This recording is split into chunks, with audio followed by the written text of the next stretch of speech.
ఈరోజు current topic వచ్చి artificial sun. So this artificial sun was made by China. So ఈ artificial sun China తయారు చేసినప్పటి నుంచి ఒక విధంగా చెప్పాలంటే ఎనర్జీ రెవల్యూషన్ అనేది స్టార్ట్ అయ్యిందనే చెప్పొచ్చు.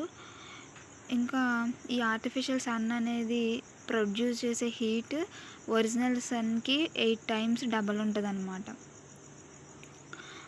టెంపరేచర్ వచ్చేసరికి 120 million degrees Celsius ప్రొడ్యూస్ చేసిద్ది. ఇంకా ఈ యొక్క ఎక్స్పెరిమెంట్ అనేది 2006లో చైనా స్టార్ట్ చేసింది. సో ఆ ఎక్స్పెరిమెంట్ నేమ్ వచ్చేసరికి east experiment advanced super conducting టోకామాక్ అనమాట. ఇంకా వచ్చేసరికి China has HL2A and J text fusion reactors and this east experiment is based on nuclear fusion.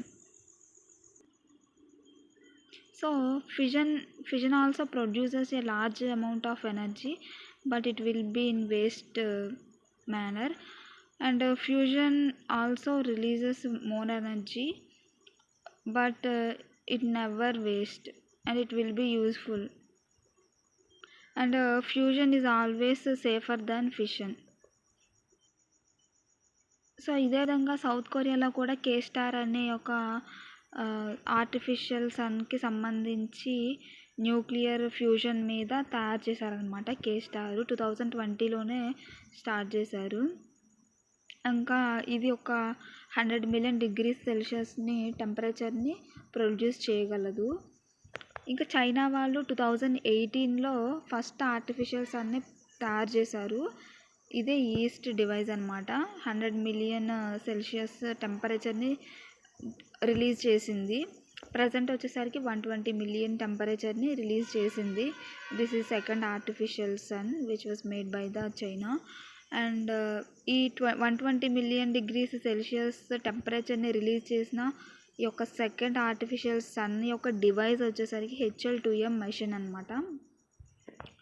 ఇంకా టోకామాక్ అంటున్నారు కదా, అసలు టోకామాక్ అంటే ఏంటంటే టోకామాక్ is a device which uses a powerful magnetic field to confine plasma in shape of taurus. ఒక షేప్లో ఈ గుండ్రంగా ఉన్న షేప్లోనికి ఈ మ్యాగ్నెటిక్ ఫీల్డ్ అనే ఒక ఫీల్డ్స్ అనేవి తయారు చేసిద్ది అనమాట.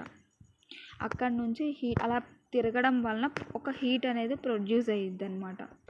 సో ఈ యొక్క ఆర్టిఫిషియల్ సన్ అనేది న్యూక్లియర్ ఫ్యూజన్ మీద బేస్ అయి ఉంది కదా. అసలు ఫ్యూజన్కి తేడా ఏంటంటే fission is large atomic nucleus నుంచి స్ప్లిట్ అయిపోయి కొన్ని స్మాల్ న్యూక్లియస్ ఫామ్ అవుతాయి అన్నమాట. దీన్ని ఫిజన్ అంటారు. ఇదేంటంటే ఇది కూడా ఎనర్జీని ప్రొడ్యూస్ చేసిద్ది, కానీ ఇది యూస్ఫుల్ అవ్వదు అనమాట.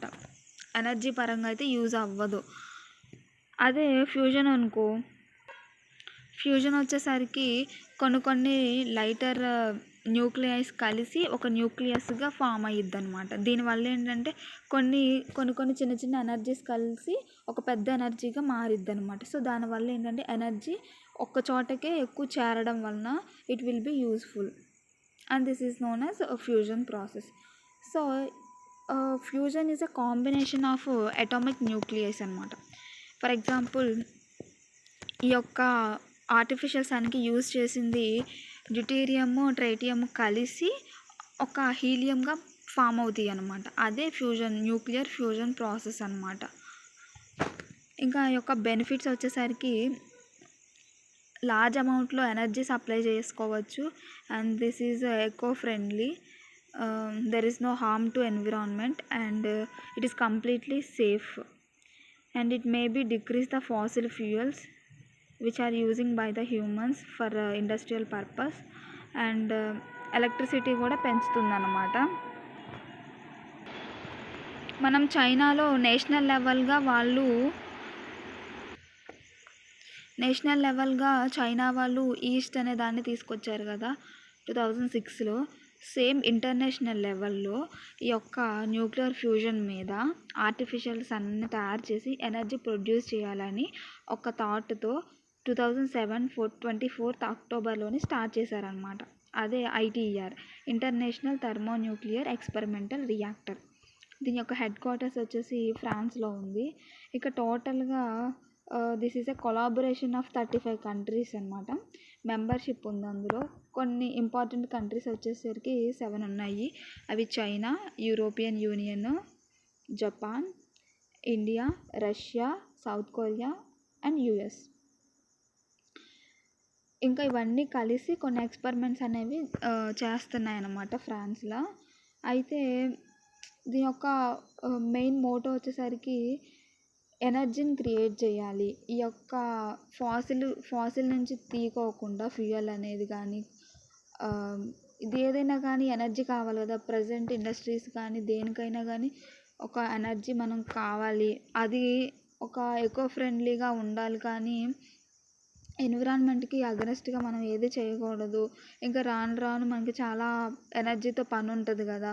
సో ప్రతిదానికి ఫాసిల్ ఫ్యూయల్ మీద ఆధారపడకూడదు. దానివల్ల ఏంటంటే గ్రీన్ హౌస్ గ్యాసెస్ అనేవి ఇంక్రీజ్ అవుతున్నాయి. సో అది మన ఎర్త్కే డేంజరస్ కాబట్టి ఈ యొక్క ఇంటర్నేషనల్ లెవెల్లో ముందుకు వచ్చారనమాట. ఓకే, మరి సన్ వచ్చేసరికి ఇక్కడ ఆర్టిఫిషియల్ సన్ వచ్చేసరికి న్యూక్లియర్ ఫ్యూజన్ మీద బేస్ అయి ఉంది కదా. మరి రియల్ సన్ కూడా అంతే ఉందా అంటే ఖచ్చితంగా అంతే ఉందండి. సన్ కూడా న్యూక్లియర్ ఫ్యూజన్ మీద బేస్ అయి ఉంది. ఎలా అంటే మన సన్లో ఒక సెకండ్కి వచ్చేసరికి 500 మిలియన్ మెట్రిక్ టన్స్ ఆఫ్ హైడ్రోజన్ని హీలియం లాగా అది చేంజ్ చేసుకుంటుంది. చేసిన తర్వాత ఆ హీట్ అనేది ప్రొడ్యూస్ అవుతుంది అనమాట. సేమ్ న్యూక్లియర్ ఫ్యూజన్ మీదే బేస్ అయ్యిందనమాట. అంటే హైడ్రోజన్ న్యూక్లియస్ని కొన్ని కోట్ల న్యూక్లియస్ని హైడ్రోజన్ని కలుపుకొని ఒక హెవీ హీలియంగా అది తయారు చేస్తుంది అనమాట. ఇంకా ఆర్టిఫిషియల్ సన్ వచ్చేసరికి డ్యూటీరియము, ట్రిటియము ఈ రెండు కలుపుకొని హీలియంగా ప్రొడ్యూస్ చేస్తుంది అనమాట.